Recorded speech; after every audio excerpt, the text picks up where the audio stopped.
Thank you so much for joining me today. I am Dr. Joshua Kolawole, and today we're talking about the transforming culture. I'm sure you're glad to listen to this.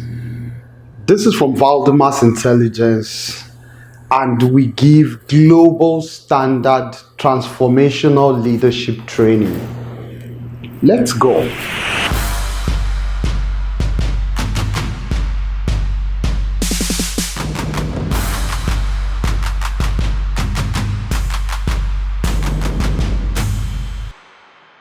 All right, so the transforming culture. Have you talked about your organization lately and what pops up in your mind? Do you think about climate changes? Do you think about the nature of humans changing? People are now more expressive. They think deeply, they demand more, and they have access to unlimited information. And because of that, the culture of the world has actually changed. So let's think about it this way. This is a statement by John Cotter, actually. Let's think about it this way. The world has evolved. We now live in an hyper-connected system. And so you should expect more.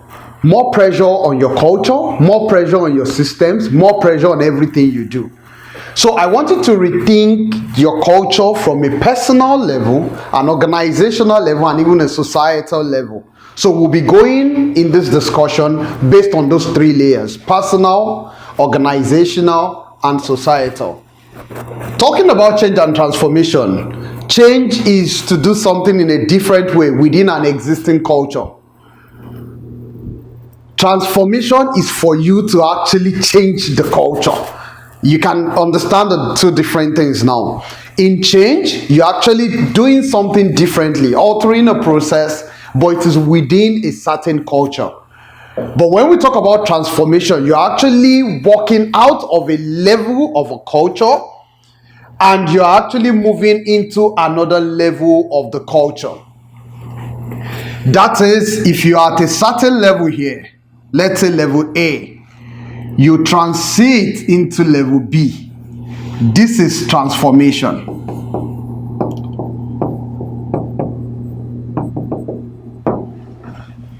However, when we talk about change, you're still within this existing culture and you're making changes here. So the reason why the difference in the results that is produced when you talk about transformation is different from the result you get when you talk about change is that people maintain the same way of life and they maintain the same thinking, the same way of analyzing, looking at things. But when you talk about transformation, you have to actually work on completely changing your mind capacities. You have to move from a realm of thinking to a different realm of thinking. You have to move to a different attitude, different expertise, different capabilities, and automatically, what do you expect? You get a different outcome. So the word I am calling you onto is a word of transformation. In this world, your mindset would leap. Let's talk about a transforming system. I coined a definition for transformation. The definition I coined for transformation is that transformation is a complete change in the quality of outcomes and the standard of living of an individual and a people. This happens through well-defined process or processes, as the case may be. There are 5 classic things the maturity of the minds of these people would change. Now let me get the board so that I can explain the concept of maturity. Now this maturity, I would like to split it into some points. The first point about the maturity is that the way you think. Number 2 is that the way you learn. And the third thing is the way you speak. These 3 things will first change. The quality of words that will come out of your mouth. You know, they say it's that once you open your mouth, you tell the world who you are. The way you think, it will now become You think more in terms of signal and less in terms of noise. The way you learn, there are broadly two types of learning. We have the structured and the non-structured. A lot of argument had gone about structured and non-structured, but don't lose the point about it. Both learning are great in their own different ways. But one thing I want you to know is that when you're said to be a matured person, the quality of knowledge you would expose yourself to will be different, which means that you would move from what we call the realm of superficial learning to the realm of profound learning. Now, you see, the gap between these two is where understanding lies. If they ever ask you what is understanding, that's where understanding is. It comes with a lot of experiential practicality in the way things change. So when I say transformation, that the maturity of the minds of the people will change, the way they think, the way they learn, the way they speak will change. Do you know what this will lead to? It will lead to change in capabilities, the way they act. The actions you will bring on board will start getting different. And what do I mean by actions? There are two ways. Action is first in the mind, because you must first execute any great idea in your mind, and then you materialize it, you bring it into fruition. So what I mean is action in terms of the designs you bring out or the intervention you bring on. And then the second action is actually the implementation.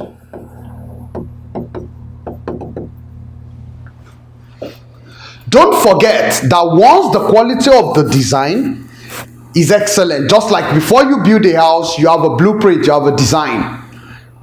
When the design is meticulously crafted, you should expect something great. And let me tell you, if they bring three intelligent minds now, let's picture it in relation to a profession. Let's say an engineer, a doctor, and an accountant, maybe a structural engineer now. If they take them to the blueprint of a house, when the structural engineer sees the blueprint, it will tell you the height in which the house is going to. It will tell you the strength. But a doctor, the fact that he's intelligent does not mean he can tell you that from that blueprint. So this will let you know that there is a link between learning and this action. So I can be learned in a way, but if it's not directed towards that action, I will not be able to produce an excellent design, and I might not be able to implement properly. Implementation science is the interacting point between your design, your crafted intervention, and how it fits into the real world. In the real world, there are systems, there are world orders. So when you say you build a transforming system, when you talk about a transformed mind, the quality of implementation that you bring on board will be different. You will be more dynamic, more agile. Your choices will be more qualitative. Now, when we talk about the values they create, I'm sure you should be expecting something phenomenal as when it comes to value. Value is quality multiplied by quantity divided by cost. Now, in most cases, what comes to your mind first when I say cost is money, right? But intelligent minds will tell you it's not only money. They think about time. Time is an irredeemable resource. They think about cost in terms of material. They think about the cost of even human life. You can win the project. Many people would win a contract, but they have lost huge relationship that will get them bigger contracts in the future. So, it may be money, it may be time, it may be material, it may be human, it may be staff, it may be anything. But the cost is genuine, is real. We have quantity. A lot of times people will tell you pursue quality, but I tell you, if you have a quality product to sell and it's just one of them that you have, and if you have a quality product like Ford Motors brought out quality vehicle and scale it up in a way in which it's manufactured en masse, who eventually will have a greater value. If I have quality of 10 multiplied by quantity of 1, and you bring quality of 5, but you multiply by quantity of 10, you're probably going to have a greater value. I am not trying to demean the value of quality. I'm only making you to understand that as much as possible, if you improve the quality, you also must improve how to scale. The fourth thing is uniqueness. Uniqueness is basically, I'll call it strategic differentiation. Strategic differentiation. When anything first starts, it starts generally at the base. With time, it achieves operational excellence. But those who make it to the third helm of the cone, they are the ones who become unique. So, transformation does not happen at the base. Hence, you must understand why your knowledge must move from superficial to profound. Hence, you must understand why you must keep increasing the signal in your mind and reducing the noise. Hence, you must understand why the quality of your words must keep rising. Because this determines this, and the more qualitative your designs are, the better your implementation. The better your implementation, the better the value you bring on board. The higher the value you bring on board, the more the strategic differentiation you achieve. And ultimately, the more the noble impact you give to your society, directly or indirectly. So, I want to tell you today, this is the whole concept of what I want to discuss about transforming systems. But this is not everything. I hope you will still stay with me. Please, let's keep going. Culture at personal level. Kelvin Ross defines it as the accumulation of learned strategies we use to survive and thrive over time. At an individual level, you have learned a lot of coping mechanism in your life. When they place an exam before you, you already have a mechanism in which you will read, study to pass the exam. It's a nature, it's a culture in you. That's at personal level. But the integration of all this personal level culture in an organization or in a society leads to something. Someone once said that a strong organizational culture isn't just a choice. He said it's a strategic advantage. Don't forget that we talked about strategic differentiation the other time. Strategic differentiation is that level where you're already operating at the top percent. So, building a transforming culture at personal level, at organizational level, and at societal level has become an essential component of any growing organization. The culture of an organization comprises of its artifacts, espoused beliefs and values, as well as its underlying assumptions, which can be learned and can also influence response to change and how business is conducted at organizational level. This is a statement, this two statement is according to Oluwabukola Dorcas Kolawole. An organization's culture comprises of its values and beliefs, which can impact change. It can impact the employees, the mission and the vision statement, and the overall conduct of business. An organization's culture can make or mar the organization. I'm going to break it down the more. Just follow me.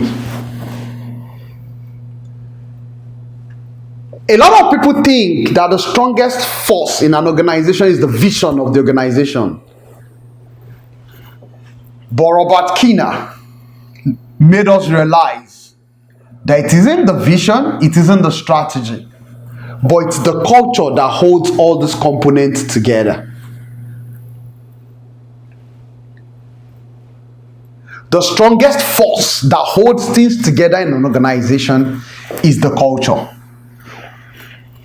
It is the prevalent attitude. It's the collage of spoken and unspoken information, messages that flows in an organization, because it determines the extent of formal and informal relationship in the organization. It determines the boundary to which people will stretch themselves. It determines how processes would be fine-tuned to become more excellent, to generate higher performance outcome. It determines even the kind of technology you would embrace. Trust me, culture determines what your business environment will look like. So I would like you to know that the atmosphere in your organization can demonstrate expression of both healthy and an unhealthy culture. And I will soon break it down to let you know what healthy and unhealthy means. Organizations need to become highly intentional about creating a sustainable, healthy culture, because this is the soul of your organization. And don't forget, if you want to remember the concept of the soul in human, the soul is at the center. It connects the spirit of the man, which is the true man, to the physical body of the man, which allows the man to operate on earth. The soul is the point of interchange between the external and the internal. So it means the quality of transformation of this soul goes a long way to determine the quality of information that goes from here to here, or that comes from here back to here. So meaning, the two of us can stand here. We can be saying the same thing and we can be interpreting it differently. Why? Because the quality of transformation of this soul. Because of the quality of transformation of our souls. So I want you to know that if the soul, if the culture of your organization is healthy, it's going to go a long way to grant your organization excellence. Because when an external stimuli comes, it determines what the spirit will sense. When an internal stimuli is supposed to respond back, it determines what kind of response goes back.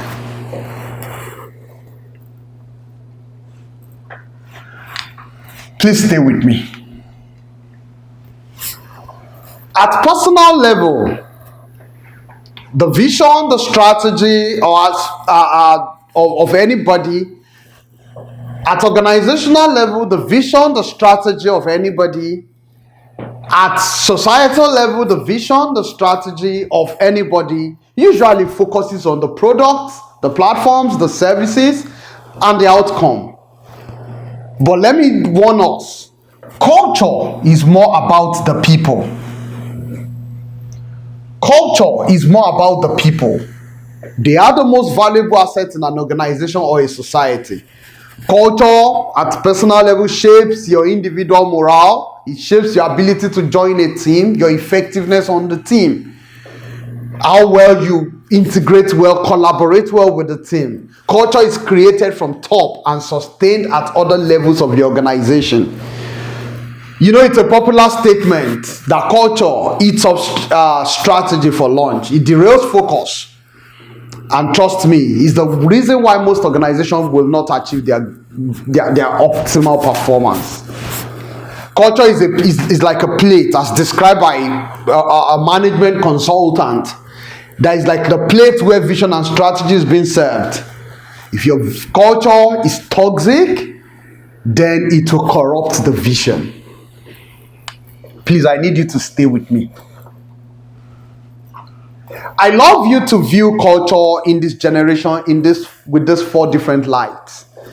The ethical dimension of culture, which is how dedicated, committed people are to work at individual level. In a society, how ethical people behave. What are the guiding values and principles for achieving results? We can live in two different communities. Some will be breaking the principles, and others will maintain the principle, and generate transformational result over time. Those who short-circuit themselves, break principles, may achieve results in a less time.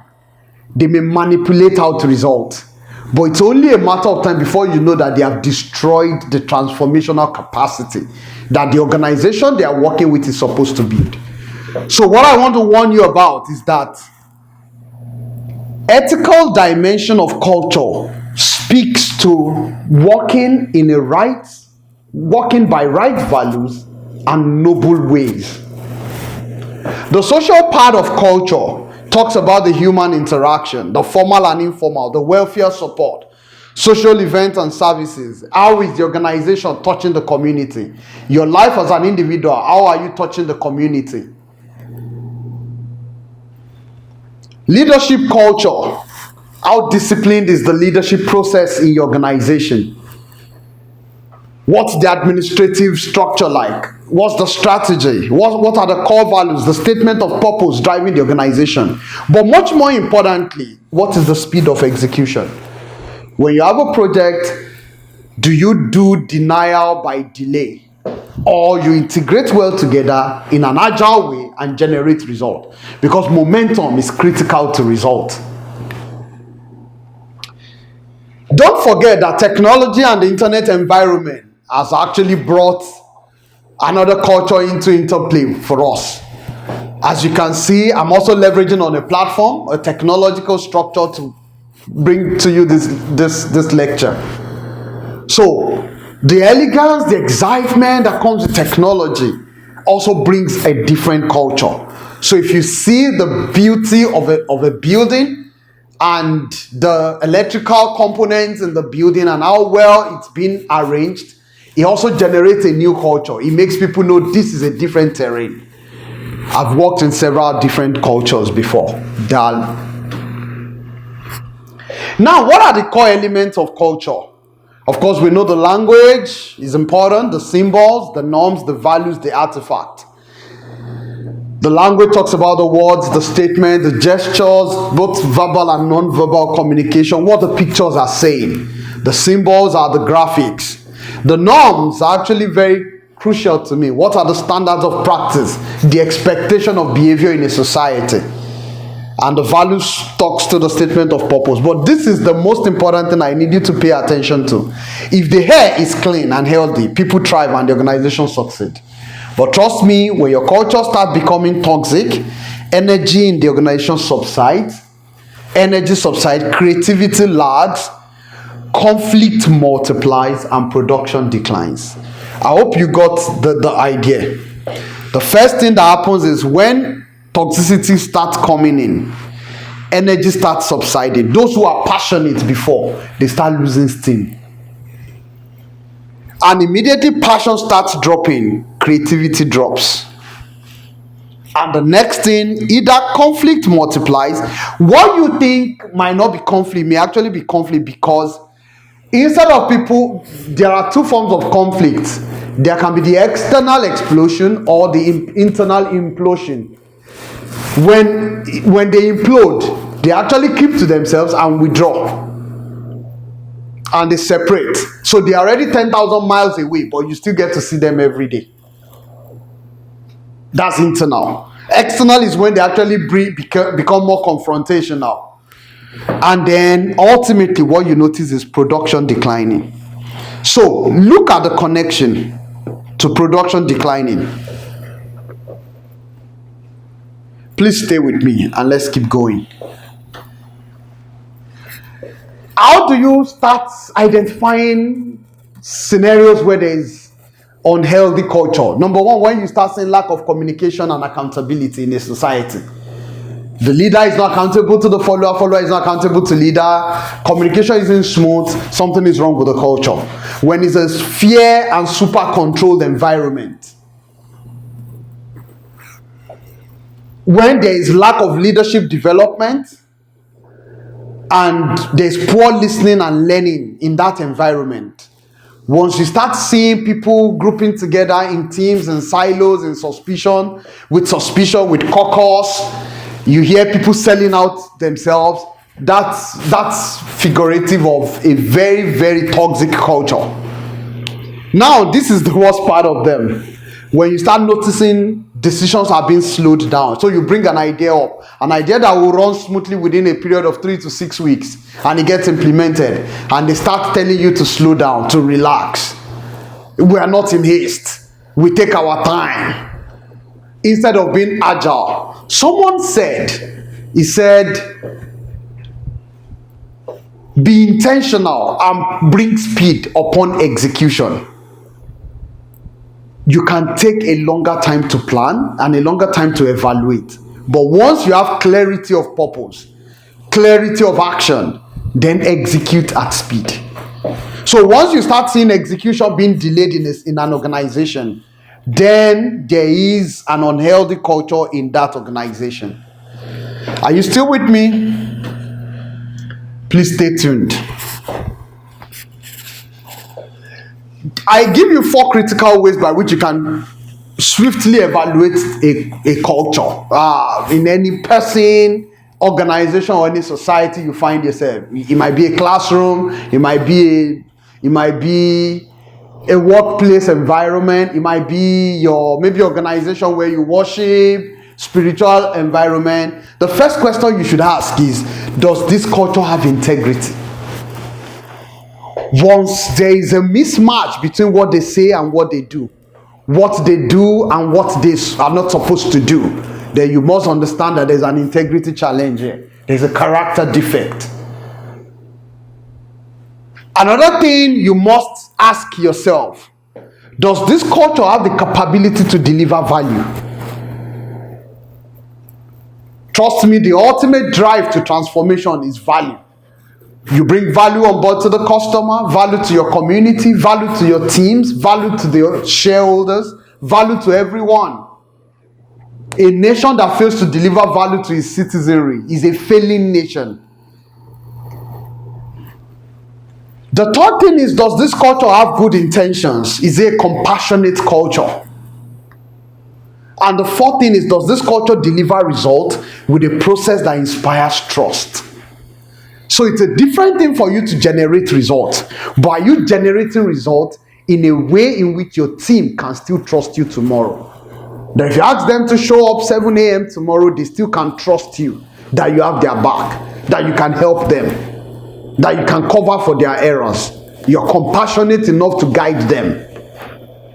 So, in essence, the best way to evaluate a culture when you find yourself in any system, ask these 4 critical questions. Does this culture have the capacity for integrity? Is it a culture that has the capability to deliver value? Does this culture have the good intentions for me? And be careful, they might have good short-term intention, but a good culture that is truly compassionate has an intention that is long-lasting. So beware of intentions that seem to just draw you closer, but it has a greater evil for you.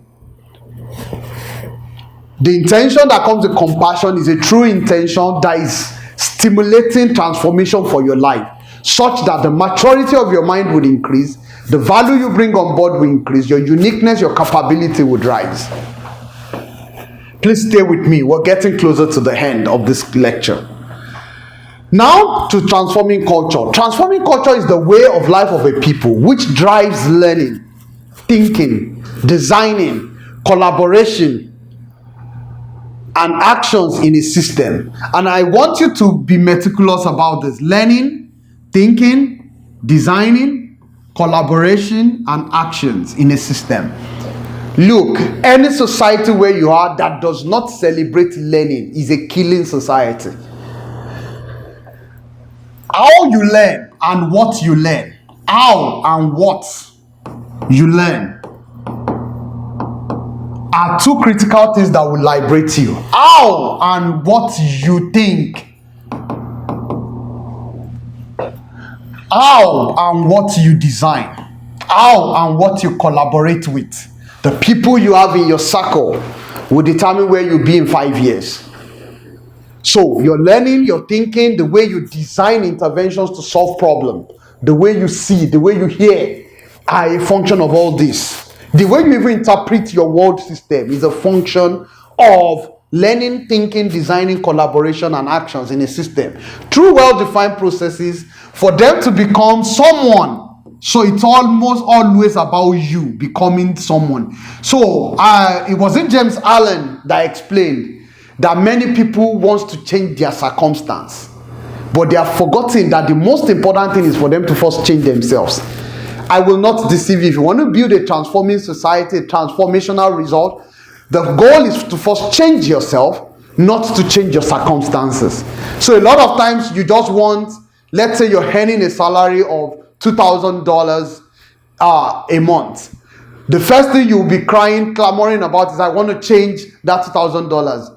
So it's not about working more. It's actually first about working on yourself, becoming a person of greater worth so that you can earn more. So it's about working inwardly on yourself, becoming a bigger man in your inner man, and then that will generate higher results.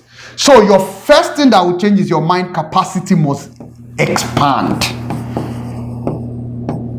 Intentionally, I use the word expand. It must expand. It must enlarge. The next thing is your attitude to life must change. You must have attitude of gratitude, laughter, and leveraging. You must be joyful at all times. That attitude must leverage opportunities. You must be able to see opportunity in difficulty, because that is the attitude that is needed to become transformational. Then obviously, your performance capability will rise, and ultimately over time, your outcomes will change. For me to tell you very well about transforming culture, I need to review them under these 4 areas, these 4 cultural areas. Please stay with me. We're wrapping up already. The first one is the just culture. It's a culture that brings fairness and systems thinking to play. And what I mean by systems thinking is that it's a thinking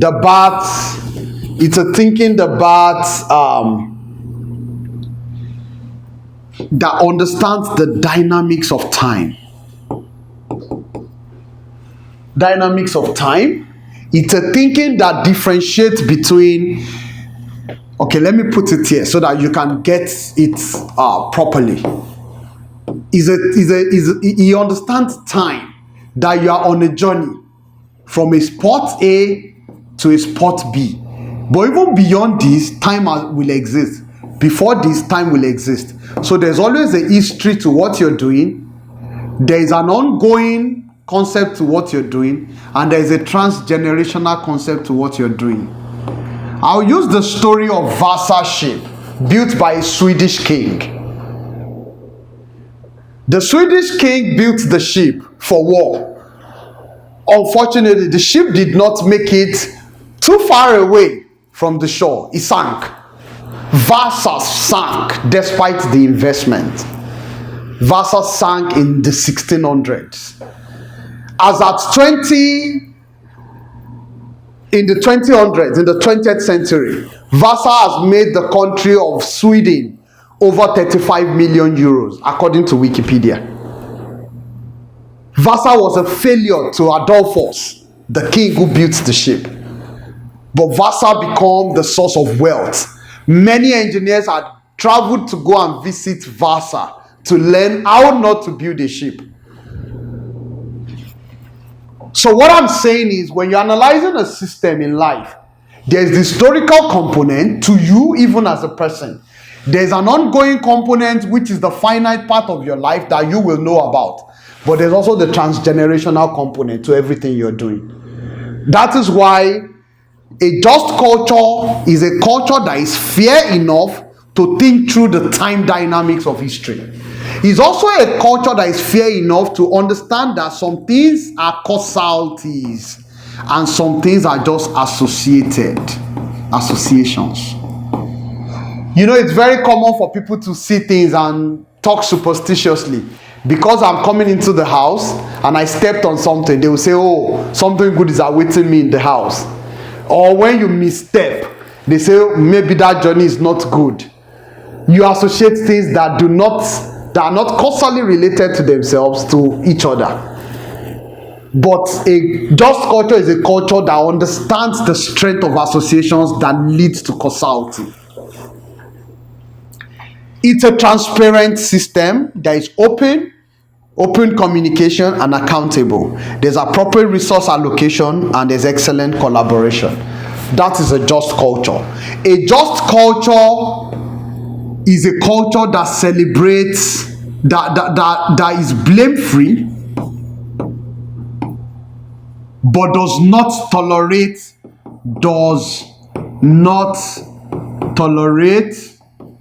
at-risk behavior, reckless behavior, or sabotaging behavior. A just culture does not celebrate at-risk behavior, does not celebrate reckless behaviors, does not celebrate sabotaging behavior. Someday I will do a lecture on just culture, and then I'll break down those 3 types of behavior. Let's go to the culture of excellence that you will find always in a transforming culture. Number 1 is learning and training. Any society where learning and training is not a crucial thing, it is not a good culture. It's a culture that is always thinking about solving problems, thinking and solving problems. It's a culture that is driven by improvement. What did we achieve in 2022? How do we improve it in 2023? It must be a culture that is always improving. Now, I have a problem with improvement that is not people-oriented, because organizations can be opening more factories but be destroying more people. Any improvement must carry both the people, the processes, the technological platforms that you're leveraging and other platforms you're leveraging together, must carry them along. So it must not just be focused on profitability, achieving bigger structure, capturing more nations. It must also be building the people that are doing the work. So improvement must be both qualitative and quantitative. It's also a research and innovation driven society, and it's a society where products are managed and properly evaluated. Now, because we live in VUCA times, it has become more important that transforming culture must take into cognizance constant evolution, constant scanning of the environment. Don't forget, was it Darwin that explained that a species that fails to understand, to estimate, to analyze the environment will soon cease to exist? You must constantly be adapting and be resilient in nature. You must be strong, and you must build solid structure at your base for every organization and every person. More structure. An example is when COVID struck. Organizations who had a lot of resources at their base, they were able to tap into these resources to deal with the shock. But for organizations who are not ready, who are not adaptive enough, who are not ready, they became a victim of circumstance. A transforming culture is a strategic culture that is always diagnosing, that works by guiding principles and value, who thinks at the level of operational excellence but does not stop there, but focuses on strategic thinking to bring them onto differentiation. They know that they are on an infinite game, and their competitors are not really their competitors. They are their competitors. So themselves in 2020 is the competitor for themselves in 2021. The same way it goes to 2022 and so on. So there are organizations that is constantly evaluating. I hope with this few points of mine, I've been able to show you what a transforming culture for an organization looks like. And I hope you have gained 1 or 2 things that you can practically apply into the things you do day by day, at personal level, at organizational level, and at societal level. I also want you to know that the outcome of building excellent culture is that the quality of staff, of the people, the quality of the people you would have will definitely be different. It's only a matter of time that quality will rise. and it will lead to economic and financial results.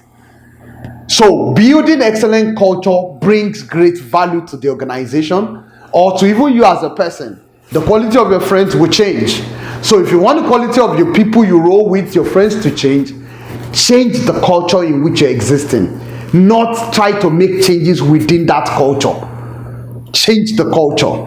The uniqueness and the reputation of your brand will rise. And once that rise, your brand strength will attract new customers, new vendors, new friends, and it will help you to retain more of the hold.